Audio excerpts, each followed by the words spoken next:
Hello everybody and welcome to another exciting list video. We're finally here to finish up this cycle of list videos, which is cards that define each class. We have done the Rogue class, we've done Seeker, we've done Survivor, we've done Mystic, and now we are here at 3 cards that define the Guardian class. What does define mean? Well, it depends on the person. For me, for example, it's cards that I think sum up the play style and unique parts of it. For Bryn, honestly, Bryn follows his own rules, as we're going to see as well in this video. It's just like what define means to the person. So why don't we just dive in, and Bryn, why don't you let us know what your first card is that defines the Guardian class? We got a 45 automatic. It's a weapon that deals extra damage. Nothing flashy about it. It just does it. Because that's what blue cards do. Yeah, more damage. Yeah. That's it's true. There's really not much more to say, is there? Not a whole lot, I don't think. Yeah. They just deal more damage with their weapons. Yeah. Because the only other weapons that came in the core set, where you kind of get your first idea of what each class does, was the Derringer. Was it the green Derringer and then the Switchblade? Yeah, the Switchblade, where it's here's your idea for what green does. It's nothing. Yeah. And then the gun, which is good if it's not used in Schizo Tool. If it's used in specifically Tony Morgan. Yeah. No, that's fair. Yeah. My first card that defines the Guardian class is Let Me Handle This. I like this one because it represents the idea that the Guardian class are kind of like the protectors in the way they deal with threats that show up. This can include obviously fighting the enemies, right? With your weapons, but it also shows in Let Me Handle This in a way that is kind of unique to the Guardian class. When on the Rogue list I had the You Handle This one, this is the inverse of that, and it's the Guardian just being completely selfless and sacrificing themselves for the name of survival as a group, which I think is just really big for the Guardian class and their design. It's about keeping everyone else safe, sometimes at the cost of your own health and sanity, which I think is really cool. And it also is just a really good cards, because I do think that while Guardian cards aren't exactly exciting or game breaking in any means, they are certainly just a lot of Guardian cards are just really good. They're very good at what they do, and Let Me Handle This is no exception to that. What about you, Travis? What do you got here? This is Guard Dog. He's a good boy. He takes 3 heart damage, and he deals damage back. He's an ally. He's a very blue card. Yeah, having that 3 health and 1 sanity, those are Guardian stats right there. 100%. Doing damage because you took damage, that's a Guardian thing. Taking up an ally slot because, why would you need something to boost your stat? That's a Guardian thing. And he commits for a fist symbol, too. That's also a Guardian thing. That's also a Guardian thing, yeah. He costs $1 million.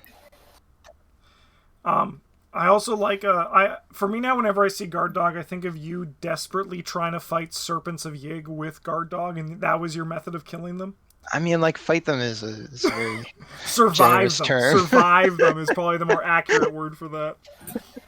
Yeah. It's my fault. They had 9 health. They had a punch. Lot. Yeah, no, but no, Guard Dog is, it's a nice, it's Guardian from top to bottom. Yeah. Sweet. All right, Bryn, what is your second card that defines the Guardian class? Whoa. We got Brother Xavier. The Brothers Xavier, if you will. Yeah. This guy's the blue part of take damage but don't die. Also take damage for your team. That's a blue thing. But yeah, mostly the the points don't matter until they kill me.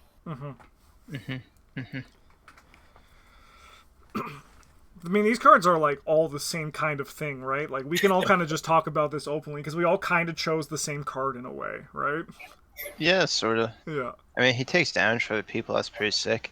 Yep. He gives you a +1 brain. That's something that Guardian cares about. Mm-hmm. He takes up your ally slot. That's a pretty Guardian thing to Yeah, it is true. do. He does something when he dies. Also pretty Guardian. Mm-hmm. Yeah. Yeah. For me, what was Tetsuo? I mean, like, yeah, Tetsuo has like a good chunk of text that is the exact same as Brother Xavier. The big one is assigning damage or horror dealt to other investigators at your location. And then also has a defeat trigger. When he dies, he is going to search. You choose an investigator, so that's another part of it too. It's not just you're choosing yourself for it, because, you know, rogues are selfish, right? Guardians, they love everybody because, you know, they're like pure of spirit or too noble for his own good. Like, can we just also talk about their subtitles? Because that's all, like, with like compare it to one Joey the Rat who is looking out for number one. Like, hello, who also happens to be Bob Jenkins, as we know. Everybody knows that. Yeah, everybody knows that. Yeah.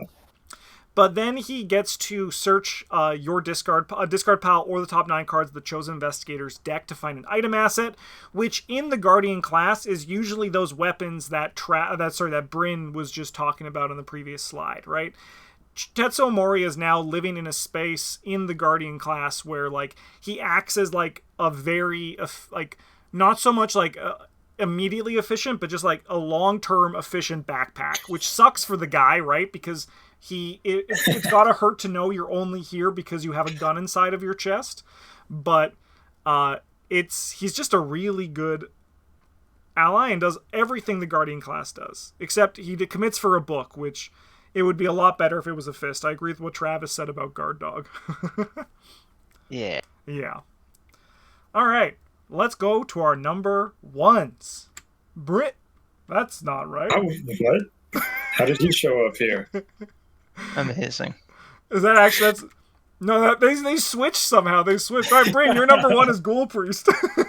Anyway, he's here because you failed to kill him in the first scenario because you didn't have a blue character on your team. Mm-hmm. Mm-hmm, mm-hmm. Mm-hmm. And that's, you know, like these enemies with their stupid big health scores. Yep. It's really hard to kill them without blue cards. Because, you know, sure, you might have damage options in other colors, but they are typically more limited in their scope. They can't just do damage every turn forever. Mm-hmm. Which makes these huge health pool enemies very difficult to kill. Mm-hmm. And that is a defining part of the blue color pie to me. Is you show up to kill these victory enemies because that's what you do. No, it's very true too, because like you look at some minor spoilers for Dream Eaters, the first scenario, on the dreaming side. If I'm bringing a composition that doesn't have a Guardian, I'm always like, okay, how do I kill the Gug if it shows up, right? I'm like, that guy has 6 fist or whatever it is. He has like 5 health or something, like some big number, and I'm like, how do I kill this guy if I don't have a Guardian on my team? And if I have a Guardian on my team, I'm like, I'll probably manage. I don't need to think more outside of my game plan, right? Yeah, and like some of these, many of these big guys also boast stupid big damage numbers too. Yeah. Which is another thing that blue does a very good job at managing. Yeah. Mm-hmm. Because this Ghoul Priest, he just kills Tetsuo. That's all he does. Yeah, he kills Tetsuo, and if you're Tommy Muldoon, you get 4 money for the privilege. It's true, yeah. Poor Tetsuo. Well, good job, Ghoul Priest, and just jumping the queue. A little bit sneaky of you, gotta admit. But Travis, let's show our number ones on the screen now, and I'll start us off. We got Beat Cop. He's a cop, so that's a Guardian thing first off. But it's what the Guardian class is for me, first and foremost, is just kind of like cards, as I said earlier, cards that aren't exactly like you're not gonna like compare like Beat Cop to, I don't know, a level 0 Dr. Malone Christopher, right? Where it's like this card you can tell is like, oh my god, this card is just gonna give me like value the whole time, and it's just don't need to work that hard for it. but it feels like less fair than like a B Cop is. So like once again, Guardian cards, they're like good cards that are just like fair. And like they're good and they're reasonable and they get the job done because they're once again too noble for their own good. B Cop also has that thing where, as Travis has now pointed out and got in my head, it takes up the ally slot. Very Guardian thing to do. Soaks for a lot of health. Very Guardian thing to do. But he also gives you +1 fist. Which, while a lot of Guardians don't like need, they'll take it.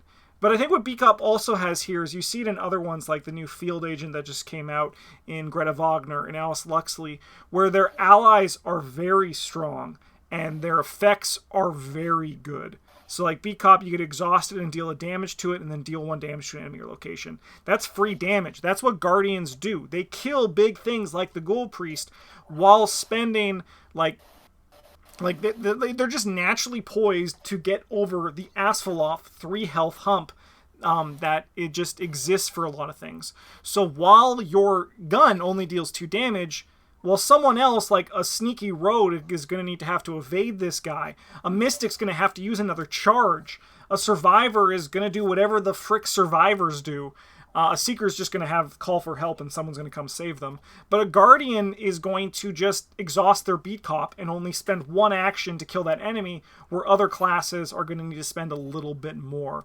And to me, that's what the Guardian class is, which is just combat efficiency in a way that's like built into something that they're already taking advantage of in other ways. Yeah. Travis, what's yours? This is a lightning gun. It's a gun. It uses ammo. It's got like, it costs 6 money to play. A colossal amount of money to play. Yeah. Takes up both your hand slots, but man, does it blow the piss out of enemies. Oh, hell yeah. +5 fist. That's like an entire investigator. That's a Mark Harrigan coming out of that gun. Yeah. It's like it's like you're about to shoot something and Mark Harrigan shows up and he is like, hang on, let me help you with that, and holds the gun while you pull the trigger. That's my new headcanon for what happens. Yeah, and that deals +2 damage because you're shooting lightning at people. Yeah.